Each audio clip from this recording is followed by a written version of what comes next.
Class 6 के लिए या क्लास 9 के लिए या क्लास 11 के लिए या 11 कह दो या पॉलिटेक्निक कह दो,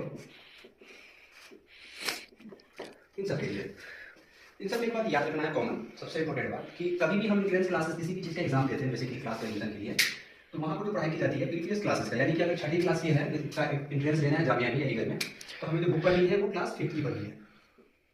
जाहिर सी बात है 6ठी में तो एडमिशन लेना, पढ़ाई करना ही वहाँ, तो क्लास 5th का ही हमें तैयारी करना पड़ेगा। इसी तरीके से क्लास 8 की 9th की बात करें तो क्लास 8 का पढ़ना पड़ेगा, 10th की बात करें तो 10th क्लास का, ठीक है। अच्छा, लेकिन जामिया में तो है कि 10th का पढ़ना पड़ेगा, लेकिन AMU की अगर हम बात करेंगे तो वहाँ पर 9th और 10th दोनों का पढ़ना पड़ेगा, ठीक है।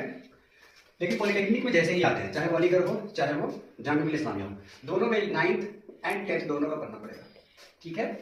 हाँ, तो इस तरीके से सिलेबस होता है। लेकिन अब बच्चों पे सबसे पहला सवाल आता है कि सर हम जो पढ़ेंगे तो हमारा स्टडी मटेरियल क्या होनी चाहिए। ये तो पता चल गया क्लास 8 में पढ़ना है, तो बच्चों क्लास 6 के लिए अगर हम बात करते हैं एंट्रेंस के लिए, तो आपने पढ़ा होगा 5वीं क्लास में दिल्ली में चलता है EVS, इन्वायरमेंटल स्टडीज होता है, EVS की बुक, ठीक है।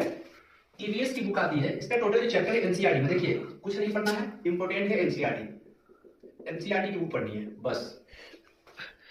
यानी कि EVS की बुक पढ़नी है जो कि NCERT की बुक होती है, EVS की NCERT की पढ़ना है, दूसरी बुक नहीं आता है, NCERT पूरी पढ़नी है 5th क्लास की, जो कि 22 चैप्टर 22 चैप्टर्स होते हैं उसके अंदर।